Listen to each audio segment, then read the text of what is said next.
अपन कक्षा 10 प्रश्न बैंक के प्रश्नों का हल कर रहे हैं। तो वास्तविक संख्या, तो मैं आपसे बार बार कह रहा हूँ कि ये अभाज्य संख्या होती है 2, 3, 5, 7, 11, 13, 17, 19, 23, 29 और इसके आगे भी। मैं बात करूँ एचसीएफ एलसीएम, ये दो संख्या ए और बी, इनका ये एचसीएफ है और ये एलसीएम है। तो दो संख्या और उनके एचसीएफ एलसीएम में क्या संबंध होता है? तो ये ए गुणा बी बराबर एचसीएफ गुणा एलसीएम होता है। ये संबंध जो कि आपको किताब में दिया हुआ है। इसके अलावा अगर मैं यहां से एचसीएफ को हटाऊं तो गुणा में है तो ये बटे में आ जाएगा, तो ए गुणा बी बटे एचसीएफ बराबर एलसीएम हो जाएगा। और उसके बाद अगर मैं एलसीएम को हटाऊं तो ये एलसीएम बटे में आ जाएगा, तो ए गुणा बी बटे एलसीएम बराबर एचसीएफ हो जाएगा। इसी प्रकार यहां से अगर मैं b को हटाऊं तो b बटे में आ जाएगा इसके, अगर a को हटाऊंगा तो a बटे में आ जाएगा। अब इस पे प्रश्न कैसे बनता है? इस पे प्रश्न ऐसे बनता है, पहली बात तो a दो संख्या a b और उनका एचसीएफ और एलसीएम, इनमें क्या संबंध होता है? तो ये संबंध होता है a गुणा b बराबर एचसीएफ गुणा एलसीएम, ये मुख्य है। हालांकि सभी संबंध होते हैं, आप इसमें कोई सा भी ले सकते हो, लेकिन ये अपने को ये अधिक प्रचलन में है। ठीक है। अब इसके बाद ये सभी संबंध सत्य हैं। इनमें से जैसे इस पे बनता है, इसमें से कौन सा सही है या कौन सा गलत है? तो ये सभी सही, ये भी सही है, ये भी सही है, ये भी सही है और ये भी सही है। अगला प्रश्न देखते हैं बच्चों अपन।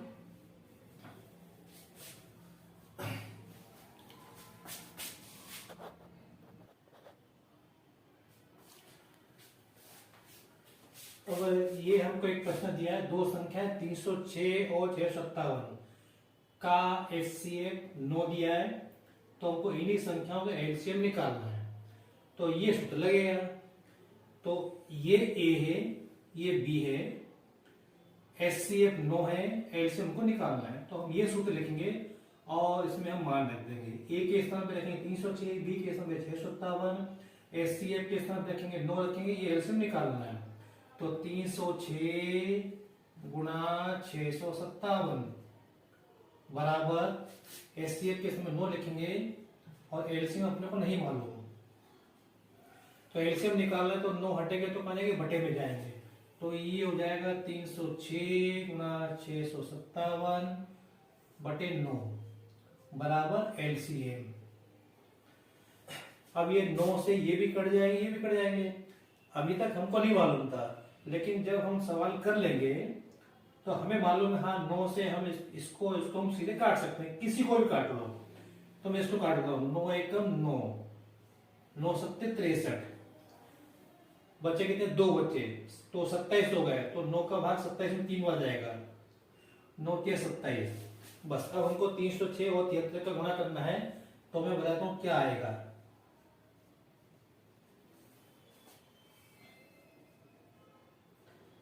306 का गुणा 73 में करेंगे तो क्या आएगा बताता हूं मैं अभी आपको।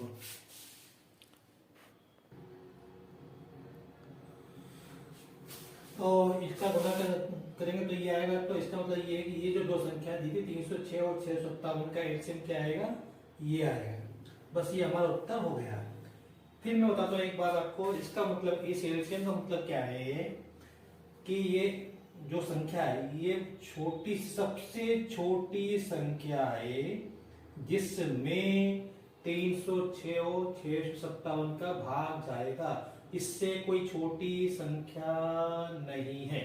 भाग जाने का मतलब है जब भाग देंगे 306 का इसमें तो शेष पर शून्य बचेगा, 657 का भाग देंगे तो शेष पर शून्य बचेगा। अब अपन अगला प्रश्न देखते हैं बच्चों।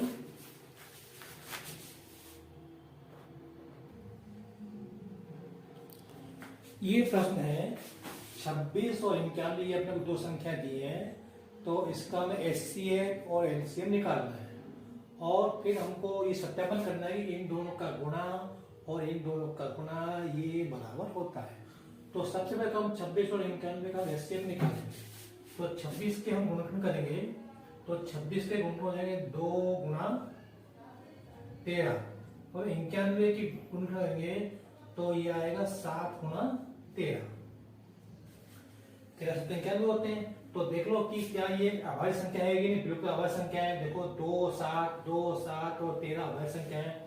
अब क्या निकालना है, तो एचसीएफ निकालना है। तो एचसीएफ क्या आएगा, एचसीएफ देखो सबसे पहले हम देखें ऐसी कौन सी गुणनखंड है जो दोनों में सम्मिलित है, तो 13। तो ये 13 लिख दिया, 13 पे घातांक कितनी 1, दोनों पे घातांक बराबर है। यहाँ पे 2 पे घात 1 7 पे घात 1, तो 2 पे घात 1 और गुना 7 पे घात 1, तो लिख देता हूं मैं, नहीं लिखा तो लिख वाली बात नहीं, ठीक है। अब यहीं से मैं एलसीएम निकाल रहा हूँ, सॉरी बच्चों, देखो एचसीएफ निकाला, मैं एलसीएम निकाल दिया।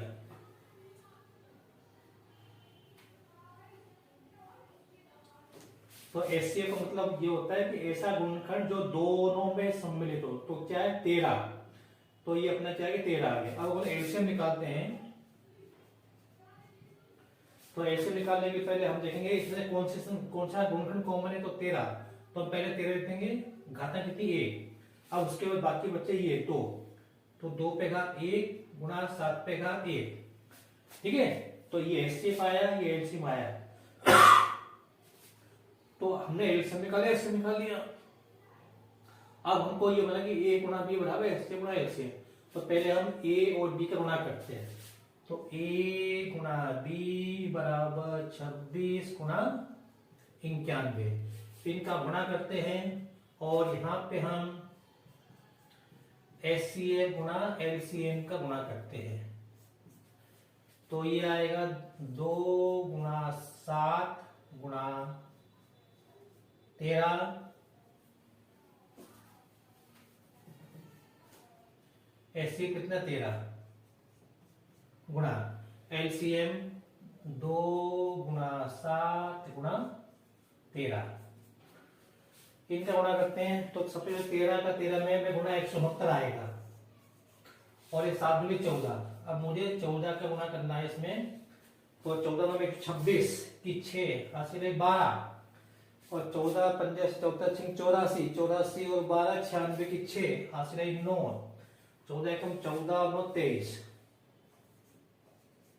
अब अपन इसका अपन गुणा करके दिखाते हैं यहाँ पे। तो मैं कल एक का गुणा करके बताता हूँ, पहले 91 का, तो 1 का गुणा करेंगे इसमें तो 26 आएंगे, फिर 9 का करेंगे 9 6 54 की 4 हासिल 5, 9 18 5 23, 6 6 23। देख लो इसका मान कितना है 23 66 आ रहा है, इसका मान क्या है 23 66। इसका मतलब ये कि ये और ये बराबर है। इसका मतलब ये है कि a गुना b बराबर एचसीएफ गुना एलसीएम, ठीक है बच्चों।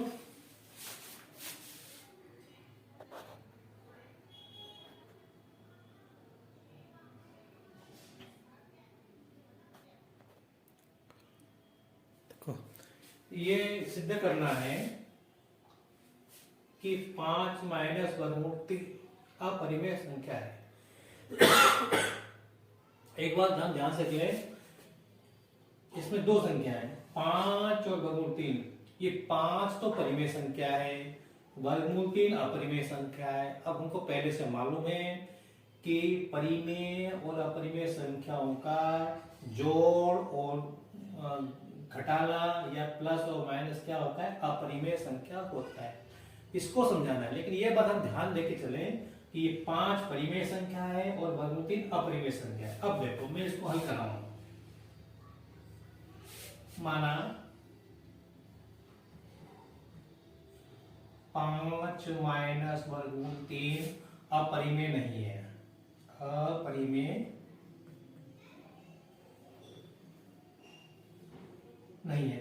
जब ये अपरिमेय नहीं है तो क्या होगी, परिमेय होगी। इसका अर्थ है तो 5 माइनस वर्गमूल 3 क्या होगी, परिमेय होगी। इसका मतलब क्या है, अपरिमेय नहीं तो परिमेय। और जब ये परिमेय है तो इसको हम a बटा b के रूप में अपन लिख सकते हैं। तो 5 माइनस वर्गमूल 3 बराबर a बटा b। इसको इस प्रकार से लिख सकते हैं जहां a और b क्या है, सह अभाज्य संख्या है। क्या है, सह अभाज्य संख्या है। सह अभाज्य संख्या है और b नॉट इक्वल टू 0। अब सहअभाज्य का मतलब अगर आपको नहीं मालूम तो मैं बता देता हूं कि जैसे मैंने लिखा 20 और 33, देखो इसमें इसका एचसीएफ कितना आ रहा है, 1 आ रहा है, तो हालांकि अभाज्य नहीं है लेकिन इसका एचसीएफ 1 आ रहा है, तो ये क्या है, सहअभाज्य संख्या कहलाएगी। तो इस तरह से ए और बी क्या है, सहअभाज्य संख्या है जिनका एचसीएफ कितना 1 होगा, अर्थात इनका गुणनखंड है ना, इसके अंदर कोई भी गुणनखंड कॉमन नहीं होगा। इसके अंदर कोई भी, जैसे इसके अंदर 20 और 33 में कुछ भी कॉमन है क्या, नहीं आया, कुछ भी कॉमन नहीं आएगा। चलो ये इससे सहअभाज्य है। अब देखो ये जब हमने कह दिया ए बटी बी क्या है, परिमेय है, ए और बी पूर्णांक है ना, ए और बी पूर्णांक है और सहअभाज्य, इसको अपन सहअभाज्य पूर्णांक लिखते हैं। चलो सहअभाज्य पूर्णांक ज्यादा सही है, सहअभाज्य पूर्णांक है और बी जो नहीं है। अब हम क्या करेंगे, तो ये परिमेय संख्या, 5वीं परिमेय संख्या, इस 5 को अपन उधर ट्रांसफर कर देंगे, तो इधर क्या बचेगा, माइनस वर्गमूल 3 बराबर ए बटा बी माइनस 5। अब देखो इसको हमने परिमेय संख्या माना है, ये भी परिमेय संख्या है। अब ये हमको पहले से मालूम है कि परिमेय संख्या 2 या 2 से अधिक परिमेय संख्या को जोड़ेंगे, घटाएंगे, गुणा करेंगे, भाग करेंगे तो हमको परिमेय संख्या ही मिलेगी। तो कहना ये जो पूरी क्या, ये क्या है, ये परिमेय संख्या है, ये क्या है, परिमेय संख्या है। और ये मैंने कहा पहले से आपको मालूम, ये क्या है, अपरिमेय संख्या है। तो ये क्या मिल रहा है हमको, हमने जो इसको a बटे b माना, इसको हम परिमेय मान के चल रहे हैं, तो वो क्या मिला है, अपरिमेय संख्या बराबर परिमेय संख्या, जो कि असंभव है, जो कि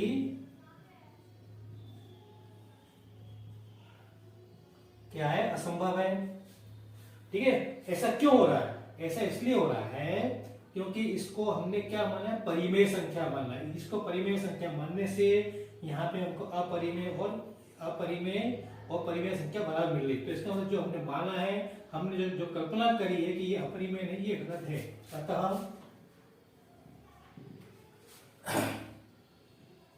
5 माइनस वर्गमूल 3 अपरिमेय है, अपरिमेय